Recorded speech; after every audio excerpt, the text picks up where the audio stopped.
Hello everybody and welcome, it's BachNewton here with episode 14 of my XCOM project. Now you'll notice something a little bit different this time. I'm actually doing a post-commentary of this episode. Yes, this is going to be a short episode, and I've also actually sped up the footage than what it is normally. So yeah, I'm not playing right now. This is a recording of me playing. To be honest, I made the episode, and I just didn't feel like it was really that entertaining. I felt you guys, if you watched it live, you might have been, not live, but you know, whatever my commentary was at the time, I felt you guys would have gotten a little bit bored. So I sped it up, and I decided I'll put some commentary over this. So, but anyway, yeah. So one of the things I was thinking about, you know, when I was watching YouTube videos is most YouTubers would agree that it's quality over quantity. So I just didn't want to keep pumping out YouTube videos if I didn't think they were a good enough quality. So one of my friends gave me the idea to do sped up play and do some post commentary. So yeah, so right now I'm just kind of looking at different missions. As you saw before, a lot of nations are really getting high in the panic level. Something I really do want to be keeping an eye on. So every time we get a chance to lower that panic level, we're going to do the opportunity for it. So one of the things that is different this time, we have looks like 3 new rookies this round. So a lot of our old units were really injured. So, and also, you know, using these rookies gets them a lot more leveled up. So, or no, it looks like, sorry, two rookies. No, 3. What am I talking about? All right. Anyway, and then another thing is, last mission I actually forgot that I bought a whole bunch of laser assault rifles, and then I never use them. So that's what I'm going to be doing now. I'm just going through the loadout, and I'm equipping all the laser rifles to people I think might use it. So there's that. Another thing I was talking about is a strategy that was in XCOM that I found was kind of interesting. The strategy was lots of times I noticed the computer AI sometimes kind of makes some silly moves where they'll kind of like clearly sacrifice one of their units. But also another friend of mine said he's really good at chess. He actually gave me like a pretty good analogy to what that was like. He said, you know, if you're in a chess game and you know, let's say one opponent's the AI, the other person's the human. Let's say the human has a lot more development on the chessboard, right? But the AI has a lot more units. Sometimes the AI will use those units to lose materials. So, you know, like, you know, the individual, you know, units to help with development. So pretty much what I'm saying here is when an enemy, you'll see that actually later in this episode, when an enemy flanks me,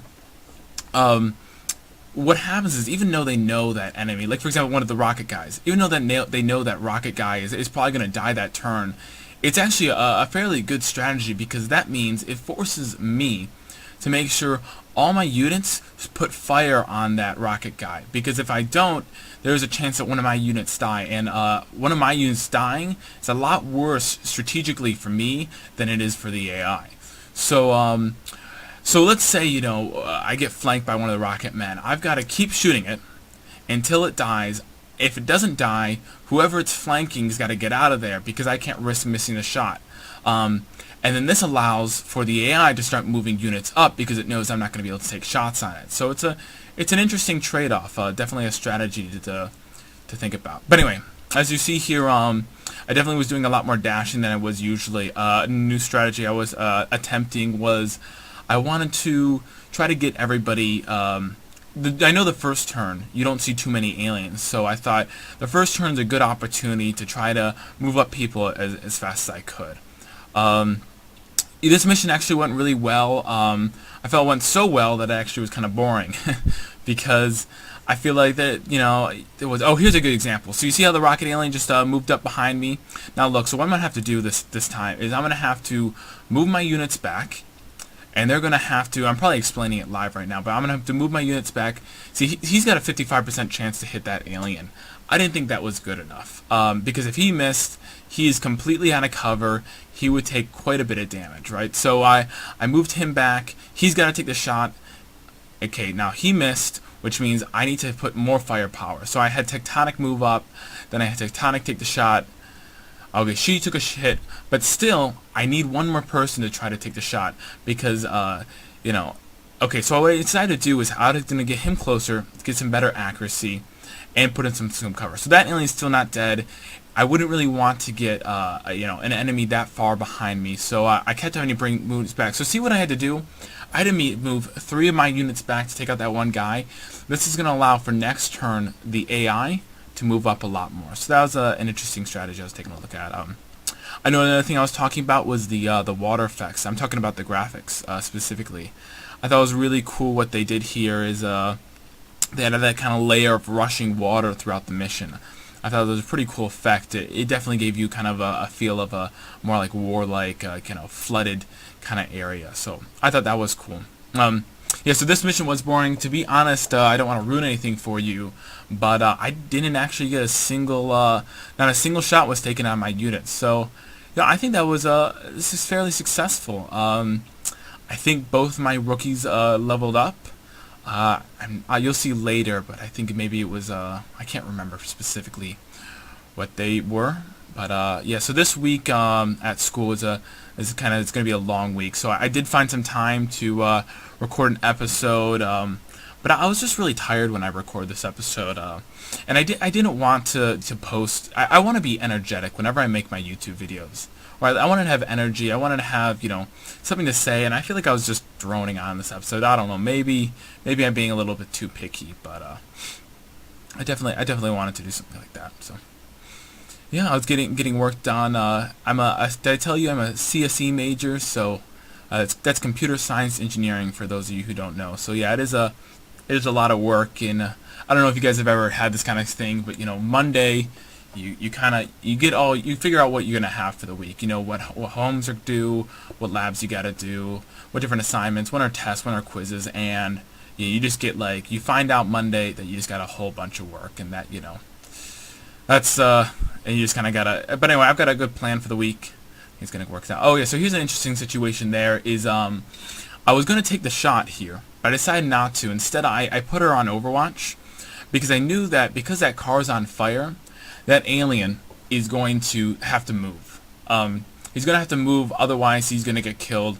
And I knew once it moved, it would be out of cover. So, you know, when it's out of cover, then I could, get the shot on. But then I moved her up, and then she saw some more units. So that person who was on Overwatch was forced to take the shot to that unit. So, you know, I think it was a fairly good shot. 6 damage, killed the unit. So I think that's pretty good. But now there's only one girl on Overwatch, so I think I also put her on Overwatch. So the idea is you can get a better % chance shot, when someone's out of cover and they're going to have to move out of cover. So turns out the alien didn't move, probably because it knows I was on Overwatch, but it did actually kill itself, which I guess, thinking back, it was probably the best move for the computer. If it did move, it probably most certainly would have died because of all my units that were on Overwatch. And also, if it moved and I took the shot, I'd get the experience for the kill. If it just gets killed by the car exploding, I don't get any experience. So none of my units level up. Okay, so another interesting tactic here. The AI tried to do the same thing it did before.